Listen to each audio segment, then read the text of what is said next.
After spending 12 years with medical specialists and sickening drug side effects, my next guest decided that there must be some other way to be healed. She's here tonight to share her story of trials and triumph. Meet Raquel Martin. Welcome to Talk of the Town. Thank you. Now, you had this pain, or the pain started right after the birth of your child, right? Yes, it started as just a pain in my hip. But then as the years went by, it got worse and worse, and eventually I started having immune system problems and circulatory problems, bronchitis, allergies, insomnia, back problems. It just went on. And I went through merry-go-round of many medical doctors and a lot of drugs and side effects. And finally they told me that they couldn't really do anything more for me, that I should go to the pain clinic at Emory University and work with a psychiatrist to help me learn to live with my pain. Oh, my goodness. And I said that, well, the pain I didn't feel was in my head. I felt it was definitely somewhere within my body. And I said, well, I'd like to see a chiropractor. What do you think about that? And my orthopedic surgeon said, well, I don't suggest it. I think they'll either cripple or you'll be paralyzed through it. So in desperation, I decided I'm going to do it anyway. So I did, and with this very gentle technique that they used to just adjust the top vertebra, I got up and the pain was gone. I mean, the sciatic pain was gone. Yes. And the next day, my bronchitis was gone, and then 2 weeks later, I said, I just feel great. I'm ready to have the hysterectomy that they were going to get, that two gynecologists told me I had to have.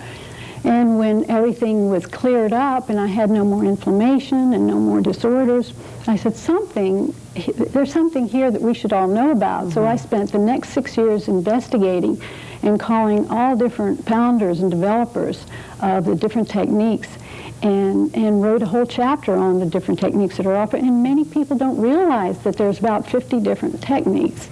And then I found out after all this studying that the people that can be benefited so much are athletic injuries, automobile accidents, anything with a neuromuscular skeletal problem can be helped. And instead they're getting cortisone shots and drugs, and it just seems like a criminal negligence that we don't have this type of thing. You know, we can be helped in the hospitals through chiropractic. So that's why I wrote the book, and I have a doctor referral chapter that will help people to know where to get a doctor, not only here in Georgia, but throughout the whole world, and key numbers and also what kind of techniques they like the best, which is important also. And I guess I wrote a book that I looked for in vain many years ago and couldn't find. And I wrote it so that other parents can help their children and our next generation can be healthier, and also so that people don't find a chiropractor from desperation, but from education, and that's what it is. Now, you said you wrote the book for parents to help children. Now, there's one part in the book where you talk about birth trauma. Tell us more about that. Yes. We're finding more and more that mothers are taking their babies right after delivery immediately to their favorite chiropractor. And the reason is that I discussed this in a chapter called Unsuspected Trauma of Birth. And here we find that there's undetected misalignments and disorders in the spine, which can cause sudden death syndrome, and stillbirth, epilepsy, cerebral palsy.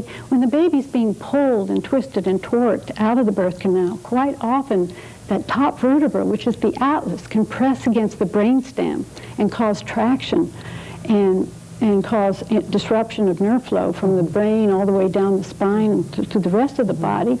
And you have all kind of neurological problems that can come out. So you have attention span deficits with children, learning disability, depression, anxieties, and if that's not corrected, later on in life they'll have more subluxations, or the misalignment will be more severe, and then you can have asthmatic problems or schizophrenic or mental retardation, and all this has been studied, documented, and even case histories are in this book. And I just feel that, well, the chiropractors are more than just bone doctors. They're nerve specialists. And I know with my own son, he suffered from when he was first born, he had jaundice, Well, you know, the doctors say he'll outgrow it, but that should be a sign to us, a sign that there's a neurological problem, and there is nobody in the hospital staff to detect and correct spinal misalignments that can cause all these problems and can cause immune system problems, circulatory problems. And that's why we have a health crisis, I believe. Well, you bring up a good point. If chiropractors can offer these health remedies to us, why aren't they in the hospitals? Exactly. Nobody knows that question. That's probably a very political question. I mean, there's a lot of money in drugs, and there wouldn't be... Chiropractors don't treat symptoms. They treat the cause, and the cause is neurological interference. And I think of an adjustment as the most...